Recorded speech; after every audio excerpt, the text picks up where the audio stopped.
What's going on, everyone? It's Ben from YGO from Zero, back with another retro Yu-Gi-Oh video. And in this video, I'm going back in time to Warrior format because the Warrior format tournament just wrapped up and I got second place. So I figured I'd go over my tournament run and just talk about what I think about the deck that I brought and what I think about the Warrior metagame going forward. But before we dive into that, if you enjoy this sort of retro Yu-Gi-Oh content for a variety of formats, then definitely subscribe to the channel. I've got more of this sort of stuff coming and more gameplay in Demise format, which is the current format that I'm on in my coverage. But also, I do feature things like this as well. So subscribe if you like that sort of thing, and head over to the YGO from Zero Discord server, linked in the description down below if you want to play games in this format or any other format. If you want another Discord server you want to play Warrior games in, head on over to the Sogan Discord server, which I'll also link down below because that is where this tournament was held. A double elimination tournament with 18 players. And so, because there are only 18 players in it, take the results like with a little bit of a grain of salt, right? Like this is not going to reflect a sort of well explored and solidified metagame. This format's still in the early stages. Warrior format is the format held in February 2005.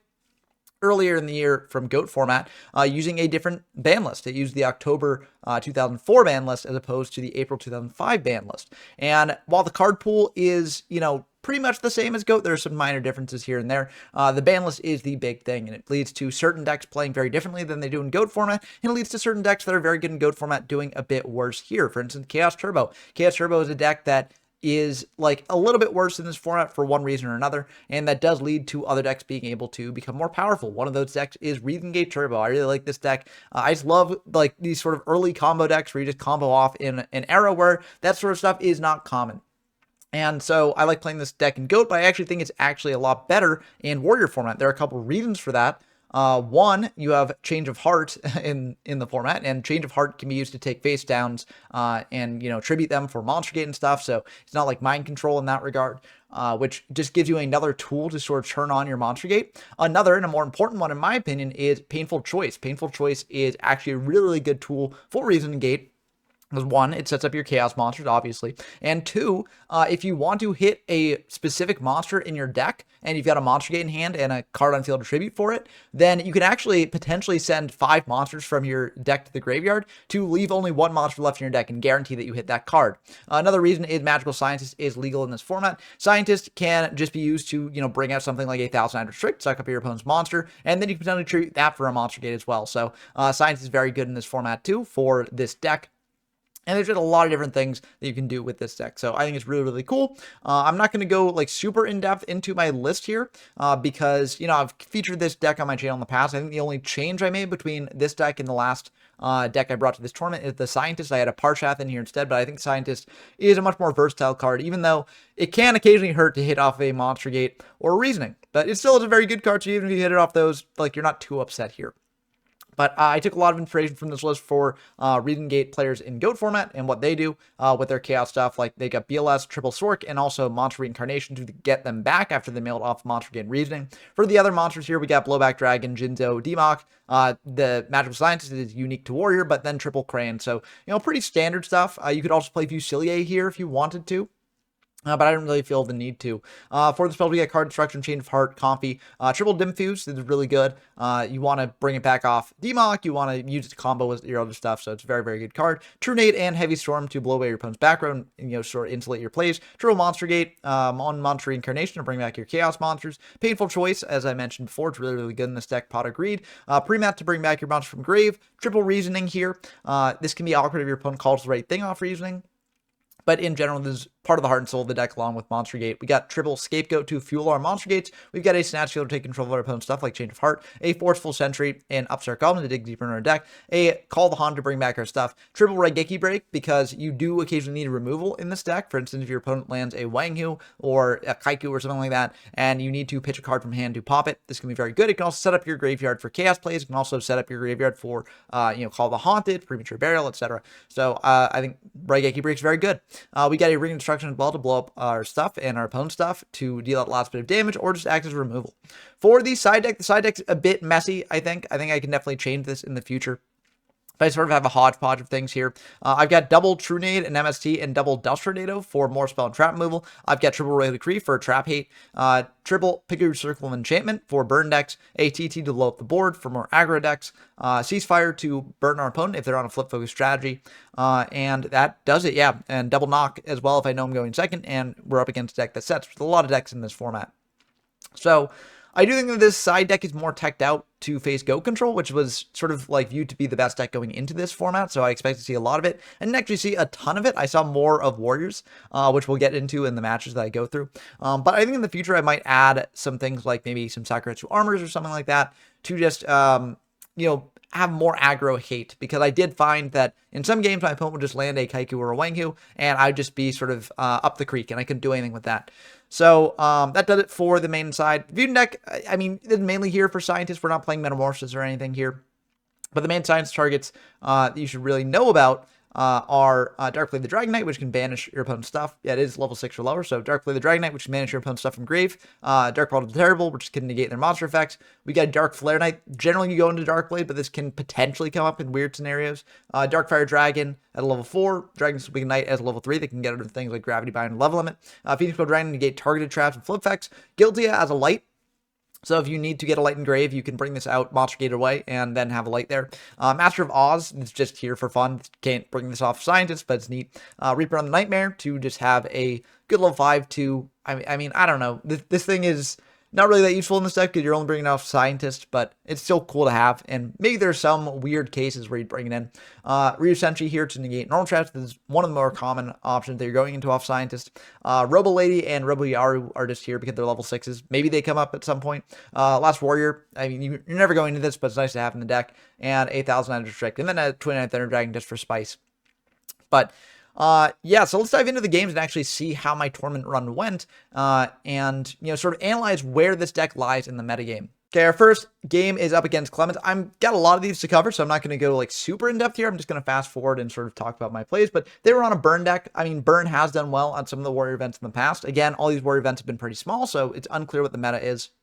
But Burn's a good deck, so we go for Reasoning and hit a Crane, and then we retreat for Jinzo, because we did get to see their hand, see that they're on all traps, so Jinzo can sort of solo this. And we're going to tribute that for a Blowback, and that was a misclick there, but we can banish 2 for a Chaos Orc, go into Dim Fuse, and just win the game that way. So that was a pretty straightforward game 1. I mean, the coffee really helped. Going first also really helped. But now going second here might be a bit more awkward for us. We did bring in the Decrees to stop their traps. We don't really have the best hand to combo there, so we just go for a card D right away, go for a Reasoning. They call 4, and we add back the Reasoning with that Demock. We didn't really have any other good spells in grave. We upstart for additional cards, and we run into a Gravity Bind. Now we have this Decree here, so we can stop that later. But, you know, for now, it's not really the best. They go into a Skill Drain there off the Painful Choice. We let them have that because I don't really think it will be that useful for them compared to some of our other stuff. Unfortunately, they got the MST for the Decree. We will Raigeki Break that Gravity Bind, pitching a Blowback, and then we can actually go for a Monster Gate on one of those Ojama tokens to get something else out of the deck. Unfortunately, we go really deep into the deck, and we don't really... you know, get much good stuff there otherwise. They flip up a Skill Drain, but, you know, that's it negates the Crane, but it negates their Jar as well. They go for an Exile there, popping the Demock, which I believe is not banished here. I think that's the case. If it's not the case, then, you know, that sort of error actually costs the game, because we actually have a line later on that we can do with that. But I think that's the case, so it does go to grave. We flip up a Decree here to stop their traps, but they've got a double snare to potentially deal with that. And we're just going to attack in with that Crane. Just keep hitting in. No need to commit the Scientist. They're going to get rid of that Decree there. And unfortunately, that is going to be the end of the game. So, yeah, I think if... I think there might have been other stuff I could have done there, but we were just too low in deck. I don't think I needed to go for the Reason play after the Demock, potentially. Maybe that's it. But either way here, this should be pretty good. We got Decree to shut off their traps here, and then we can go for a Monster Gate play. So we're hitting in to a Scientist. Scientist can be used to get rid of that set. We're going to bring out a Balter since their traps are shut off, so we don't really need to worry about anything there. If this is stopped, then we've got Decree here for that. They go for double snare on the Royal Decree. I chain the Royal Decree to that, so that way if they've got any other traps, you know, they won't be able to really use them here. But I just go into a restrict off that Scientist and then Monster Gate away, go for blowback, just try and pop some back row. And unfortunately, I think I missed this, but I don't think it really matters from this point on because, you know, we are in a really good spot. I mean, We can banish a light and a dark, go for a chaos orc here, and attack in for a ton of damage. So this is basically a 2-turn clock. I'm not really sure what they can do here to get out of this. We go for a blowback just on the new back row, just in case. But realistically, this doesn't really matter at this point. I mean, we can... I don't think we have a light and dark engrave to banish again, but we might. Either way, we just pay 1,000 for Dark Belcher. We pay 1,000 for Fiend Skull just in case, and that's going to wrap it up. So, yeah, we've got more than enough damage here to kill. So that's going to do it for game 1. And I think this deck generally has a good matchup against Burn. Like, generally you can out-aggro them before they're able to set up their stuff. You have enough spell and trap removal that's not that bad. But, you know, there are awkward cases where, like, you get unlucky with your mills or you don't draw what you need, and the Burn deck is just able to kill you. But generally, I think the deck is pretty good against Burn. Okay, for our second game, we were facing off against Paolo, and as you can see from the reversed ordering of who's who in the replay, we actually did lose this one. So Paolo was playing a Warrior deck here. There were a lot of Warrior players in this event, actually. And unfortunately, we just couldn't quite do it here. We take control of the DD Warrior Lady to bring out a blowback to try and pop that back row. And I do miss this. And so I decide, okay, well, it's Warriors, so they probably play a lot of back row there, and they called 6 off the reasoning, so that trap is probably a trap, right? So I don't necessarily want to run my blowback into it, so I'm just going to not attack. I'm going to try and snipe it next turn and see what happens here. So I go for it again, and I try and pop it, but unfortunately, I miss again with the blowback. Blowback was really rough for me this tournament, just in terms of missing things, but now my opponent draws a smashing, so they're able to get rid of that. So I'm out a Blade Knight, attack in for 2k. We do have a scapegoat, so we can block off a little bit of that damage there. We draw into a gate as well, so that's really, really good for us. We hit into a crane to draw a card, but we draw into another goat, which will not help us here. So they're going to set a morphing jar there and just attack over our crane. We do bring out a scientist, so we are able to do stuff with that. We can pay 1,000, suck up their set with that restrict. We can pay another 1,000 and, you know, suck up the Blade Knight as well. We don't have 2 restricts in our extra deck, but we can sort of proxy one in because we have an unlimited extra deck in this format. And in this format, like, since we play an unlimited, we don't play in the goat sort of pool. We have to sort of make do with what we can. So we sort of, you know, imply that we have 3 of all the fusion monsters that we need, but yeah, they're going to attack into our 2 tokens there. We go for Upstart here, try and draw into something good. I mean, Raigeki Break will not be it, unfortunately. We go for a Scapegoat there, get 4 tokens as well. And they're just able to keep biting into these tokens. We draw into a Sork finally, so we're able to use it. Prio banish the Don Talug and then pass back. They've got Change of Heart, though, for the Sork. They're going to banish it and then go for a Kaiku here. And, I mean, we just don't have anything here with Scapegoats. Gotta sort of last us here, but I don't think it will really do enough in this situation just because we're not able to get aggressive enough here. We do have Raigeki Break to pop the Kaiku because the Chaos Monster off the top could be pretty good, but they've got another Kaiku there. So unfortunately, we don't quite make it out of that one because they've got a tribe as well. So, you know, the deck can brick. Like, it can potentially draw into not enough gas or draw into awkward cards at awkward times. So that is very important to know. So they go for Dawn here. I ring it because I do like my hand overall. I could have potentially let that go through, but I think it's ultimately fine.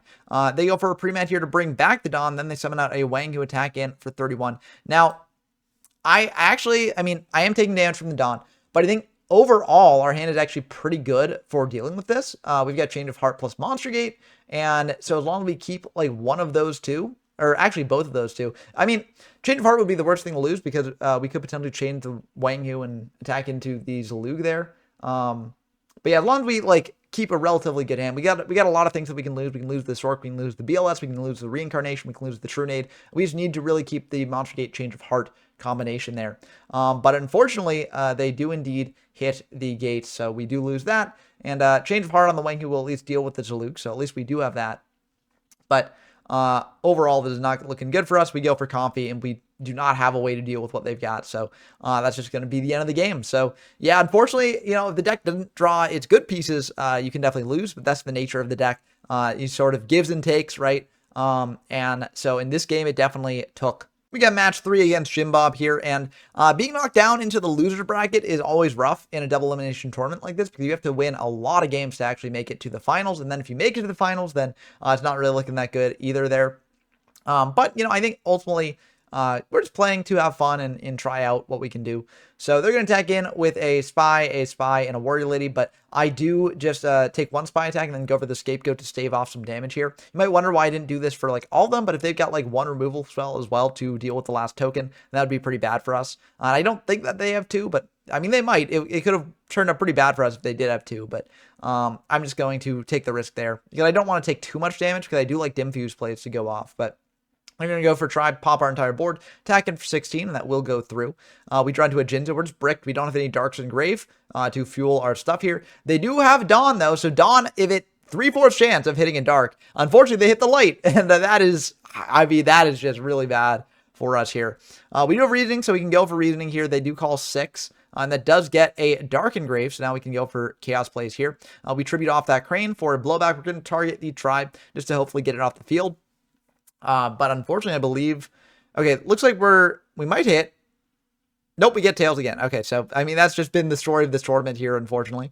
We'll attack in with the Sork as well. Just attacking over both their stuff. They do have Change of Heart, though, to take the blowback and then potentially crash into our Sork or potentially pop our Sork as well. And that will also be the end of the game. So... yeah, I mean, they can just crash in the Warrior Lady here, and that also does it. So, you know, yeah, that's what they do. So, that will be the end of game 1. I think things could have turned out very differently if they hit the 3/4 chance of hitting a Dark, but I think it's still ultimately fine. But we opened pretty well. We opened Painful Choice there, which we can do a fair amount with. We've got a Chaos Monster plus Gate plus a lot of other stuff. We go for Break here, so that way we can lose the card that we actually want to lose in hand. They've got Torrential Tribute set there. We draw into Reasoning, which is awkward given that we only have 2 monsters in our deck. So we do go for Reasoning here because, I mean, we do have a way to get into a monster on field for a gate, and then we can do stuff with that. So we did have Lethal there. It went by quick, but basically what we had to do was we got our Jinza, we banished Light and Dark for Chaos Stroke, tributed for Demock, got back a Dim Fuse, the monster gated away the Demock because we didn't have any monsters left in deck, but we could still monster gate it away. Oh, they flipped up Fiber Jar there. So we had Change of Heart. We could have gone for the Fiber Jar, but I didn't really want to do that because it would have been a bit of a risk because we know that they're on things that are not Fiber Jar. But yeah, unfortunately, they did set up a Fiber Jar, and that could be pretty bad for us, or it could just recycle our hand to get something pretty good. So hopefully it turns out well for us here. But anyways, last game, you can sort of slow down the replay and see what we did there, but it was a pretty brutal OTK for us there. But they're going to go for Dust Shoot, sending back the Demock, because we've got card destruction. They don't necessarily want us to get that set up. Then we go for Upstart here. We can Coffee just to get a peek at their hands, see what they're working with there. Then we can banish the Light and Dark for Chaos Stroke, banish that DD Warrior Lady. And I'm feeling pretty good about this circumstance. They go for Change of Heart, banish the Sork with its own effect, flip up that Spy there, bring on another Spy, and then try and attack in for 24. We will Scapegoat this because we don't want to drop down too low because, again, Dim Fuse is very good for us. And they're going to attack into both those monsters there. We draw Pot of Greed. We draw 2.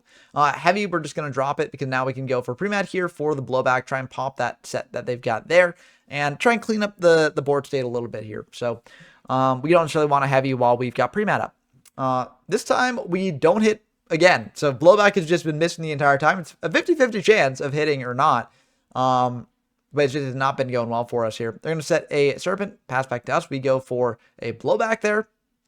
And we're going to target the new set because, you know, I figured the new set might be something that is a bit scarier for us here because they didn't flip the old set, so I feel pretty good about this. But unfortunately, it was just a Serpent there. We can still tribute for a Demock, go for Pot of Greed, draw 2. And we draw into Call, which is pretty good. We then go for a Dim Fuse here, draw a card off the Crane, banish with the Sork, and then attack over their set, hit the Spy, which is fine.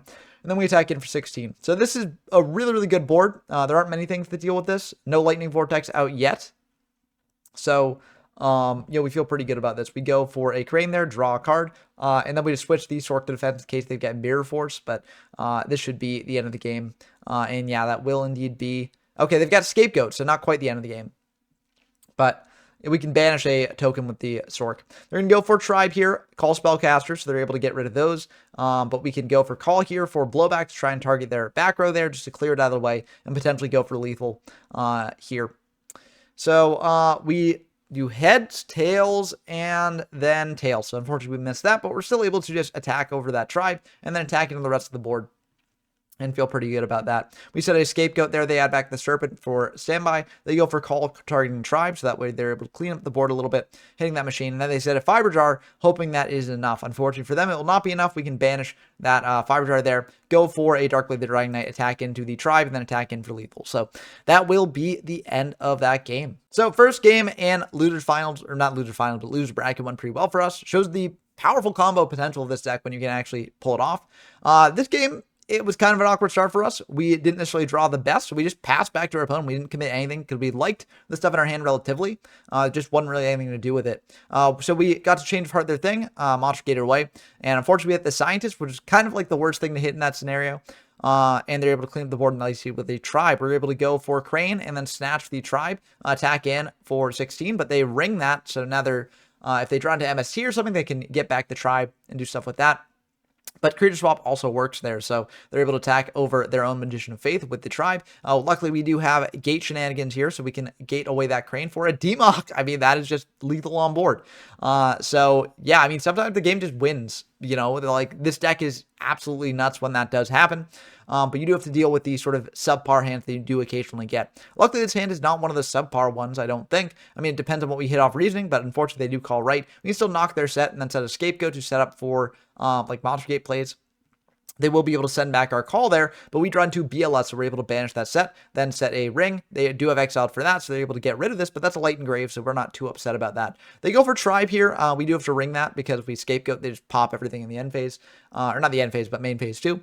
And then in the end phase, we do go for the goat because we do have this monster gate. So now we contribute off a token and go for plays with that. We hit into Jinzo, which is like the best thing we could have gotten there. But unfortunately, they do have a goat, so that's a bit rough. They're able to meta into a restrict here and attack into one of our tokens.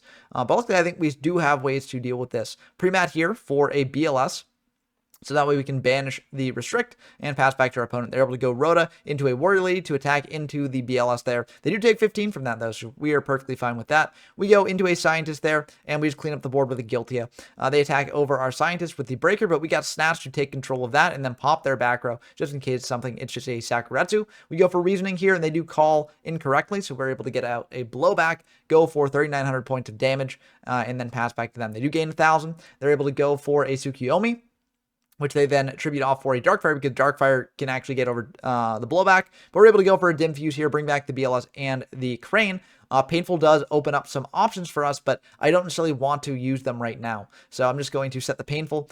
They go for Zaborg here, popping our BLS and then go into another BLS. So if we had actually brought back the Crane in defense mode there instead of attack, then we actually would have been fine. But I got a bit greedy there, trying to go for game with the Crane. Unfortunately, it did not work out for us there.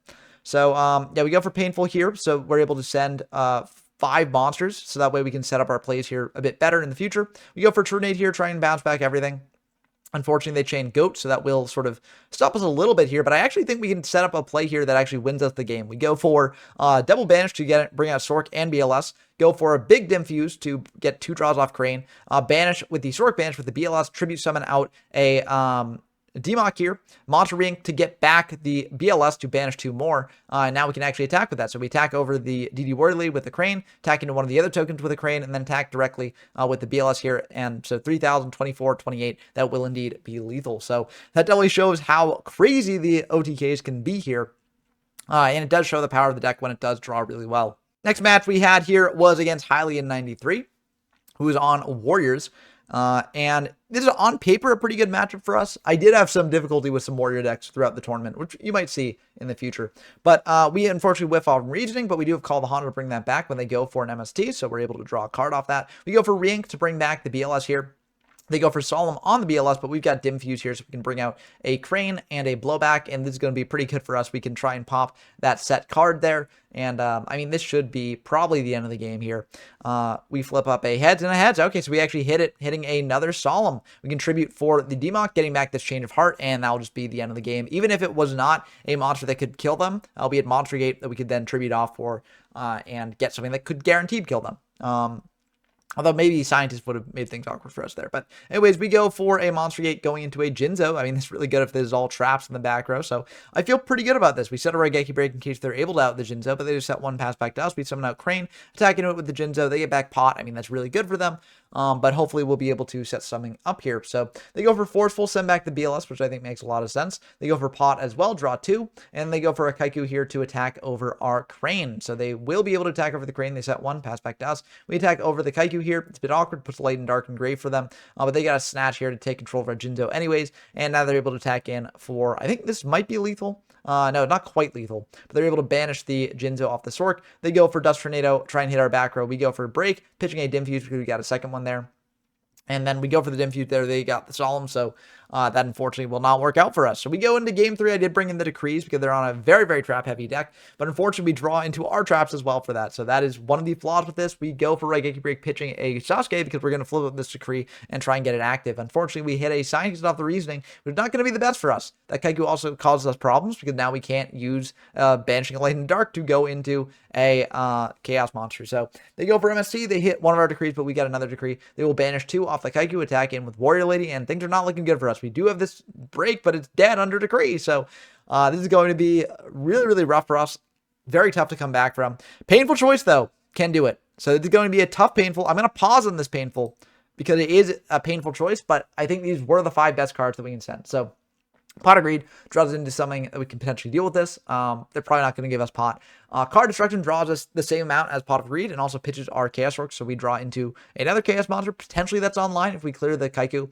Snatch Steal, if we take control of the Kaiku, then we can actually do potential banish stuff. We can activate Raigeki Break for no effect under Decree, but we can still pitch a Sork to then banish Light and Dark. Pre-mat, we can bring back the Crane to at least draw a card, try and get us out of it. And then Reasoning is just sort of a gamble option. But if they do take the Reasoning, we could either win or lose off that call. So, you know, I'm basically trying to nudge them into taking the Reasoning because all the other cards are very, very strong and get us more value than the Reasoning might, because they do get the Reasoning call correct, then we just lose the game on the spot. So, it is a bit risky, but I do think that, like, we do need to go for this play, and hopefully it works out for us. So they do give us the Reasoning, and we will take that. So we're going to fire the Reasoning. If we get it right, we potentially win. If we get it wrong, we potentially lose. They call 4 to avoid the Crane, and we hit Demock, so that is about as good as it gets. So we hit the Demock there. We have to do a major thing here because we got a fair amount of spells in Grave, and we got a lot of potential good ones that we can go for. I think the one that we've got to go for, though, is the Snatch. They've used up their MST already. MST is limited in this format, so I feel like I don't need to worry about that. And if I go for a Snatch and take control of the Kaiku, then I can actually do Chaos plays here. So what I do here is I go for the Raigeki Break there. This is basically for no effect because the Decree's up, but I can still activate the cost of this card. Because Decree is not like Jinzo. Jinzo says that trap cards cannot be activated. Decree just says negate all of their trap effects on the field. So we can still use Raigeki Break, pitch the Sork there, and then I can banish a Light and Dark for a Sork in defense mode, so that way we can banish the Warrior Lady and prevent that from actually banishing any of our stuff. So we're able to banish that attack over the set, and unfortunately for us, it is a spy, so they will wall us up here, and we can't actually get in to banish something from their graveyard, which they do have the Sasuke there. So that would have been nice to banish, but luckily we can still get in this way.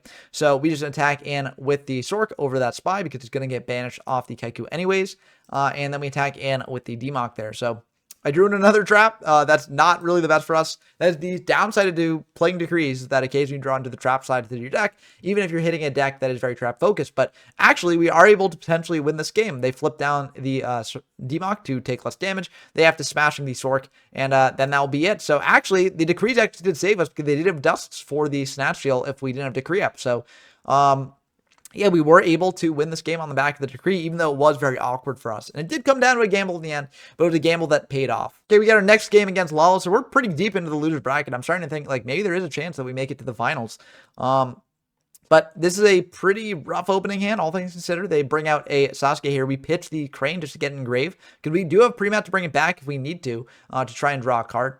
Unfortunately, we attack into what is they call the Han to bring back the Sasuke. They set 1. We can go for a pot here first and then go for a heavy. I think it should have just gone for heavy first and hit Solemn. Maybe they Solemn the pot, which would be a bit awkward for us. But I can pre-mat back that Crane, and then we draw into a Monster Gate off the massive draw we were able to get on this turn. We hit into a Demock as well, so this is just getting better and better for us. We banish a Light and Dark, go for a Dim Fuse, and I mean, that is going to probably be the end game because we have this pre-mat here. 32 plus 28 plus 23 is indeed over lethal. No, actually, it's not quite over lethal. 700 off because we upstarted. So, they didn't maybe have to concede there, but I mean, that board is very, very hard to break, so I don't blame them for doing that. They go for the Forceful, spinning back the pot. We go for a Crane that gets Bottomless.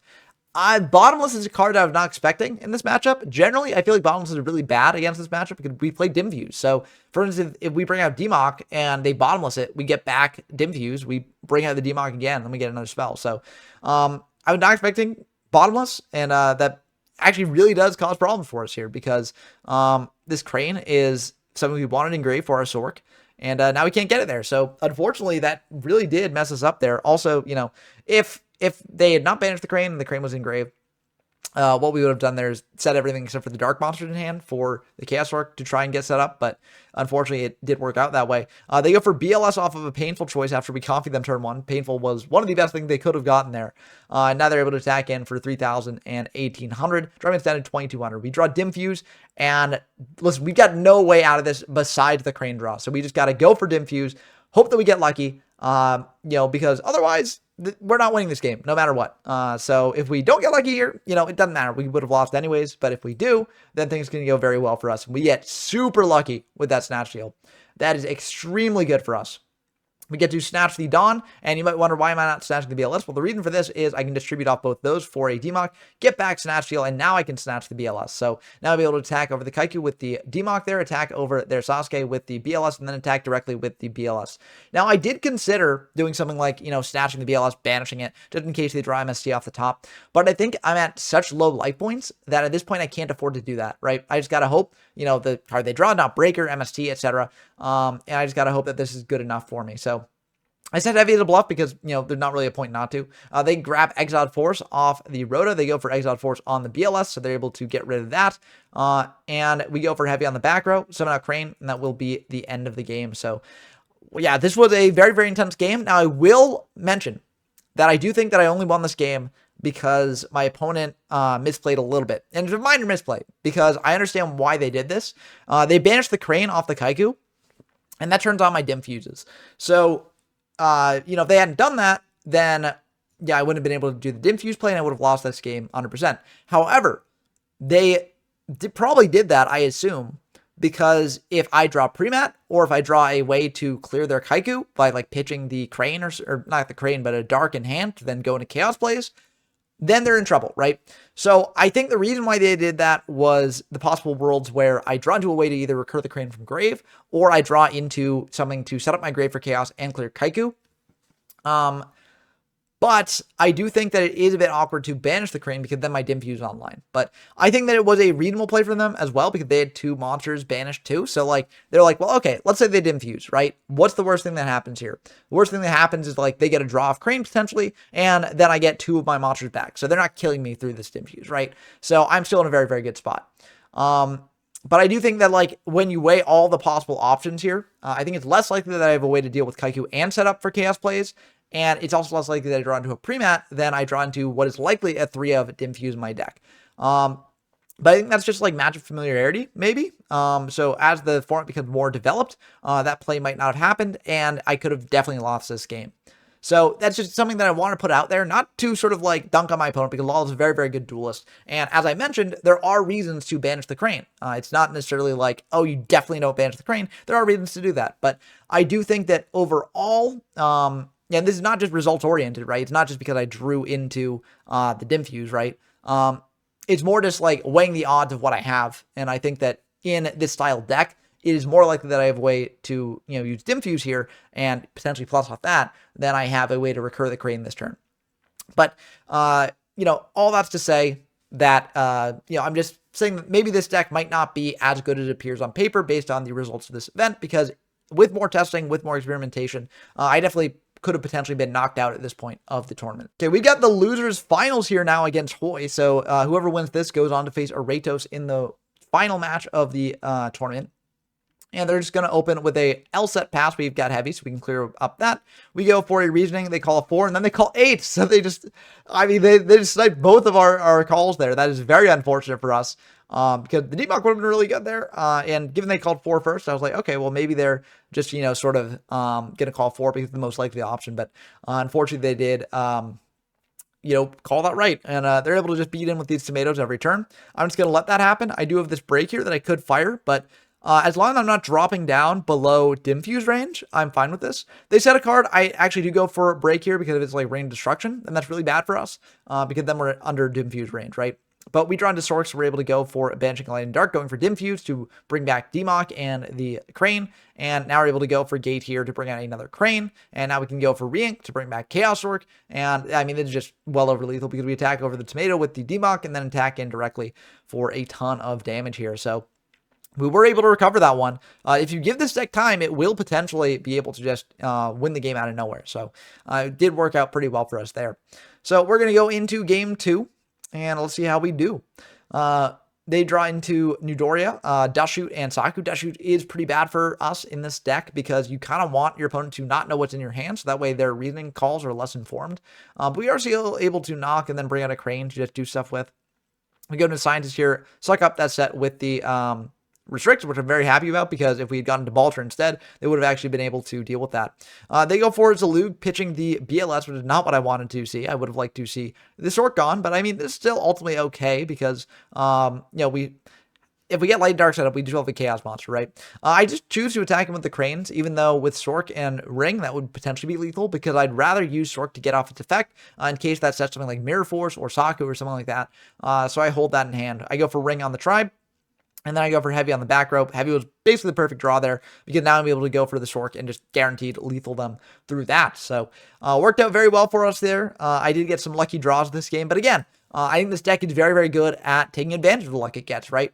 Compared to if other decks get lucky, where it's like, yeah, I got lucky. You know, it's still up in the air as whether I'll win this or not, but, you know, at least I've got a great start. This deck, if it's get lucky, it just wins the game, basically. So that's one of the fun things about playing it. But conversely, whereas other decks, you know, if they get worse luck, then they potentially can still claw their way back later in the game. If this deck gets some bad luck, it might not be able to do anything at all. So that is sort of a trade-off that you make when you play this deck. Okay, now finally, we've got the finals match against Ratos here, and it's a double elimination tournament, so this means that if we win 2 matches against them, we actually do win the game. But unfortunately, as you can see from the ordering of who is placed where, and maybe you can intuit, that, you know, we did not win this one. But maybe we won the first match. I don't know. You'll have to find out by watching the rest of this game.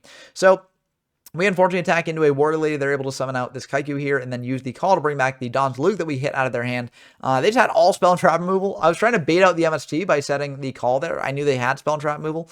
Or not setting the call, but setting what I set there, because I was like, well, okay, if they go for MST on this back row, then I can, you know, activate my stat shield potentially on their monster and do stuff with that. But yeah, unfortunately, did not work out for us here. This second game, though, goes a little bit better for us. They do have 3 back row, which is kind of unfortunate, but we go for True Nade here, and we chain to the True Nade a call to bring back this Crane to then draw a card off that. We go for Reasoning here, and we do hit a Crane, so that's pretty good for us. We get to draw there, and we're able to set this call in the ring. So not the most explosive thing in the world, but this is still very good, because the call represents a draw. The ring represents a way to deal with Kaiku, which we can't really afford to leave on field right now, because we got Sorks in hand. And yeah, so I feel ultimately pretty good about this. They set 3, I go for call, because in case they've got like an MC or Dust Tornado, we at least get this back. We're able to tribute that for a blowback to try and pop the Wang Hu here.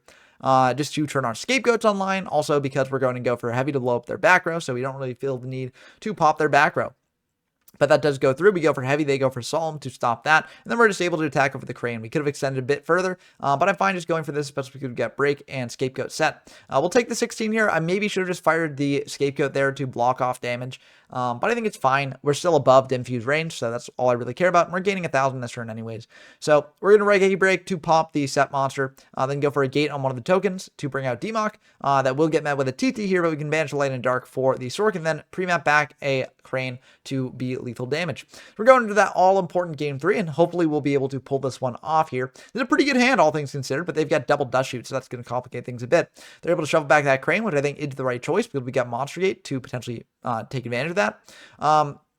But on the Reasoning, which we do call right, they are able to Dust Shoot back our Jinzo. We go for a Reasoning here to try and do something else, but unfortunately we do not do that. We try to attack into the Kaiku because I figured they probably have some removal for the Demok, and if the last card is like a Dust Tornado or something like that, then maybe we can get over it, but unfortunately we're not able to. We go for Call for the Crane, so at least we get an extra draw off that, but they're able to ring that. We go for Upstart to get into Crane. We're able to gate that away into a Jinzo. So Jinzo's pretty good because they do have a lot of traps here, but unfortunately they got smashing for that. They're able to go for Blade Knight as well to attack him for 2k.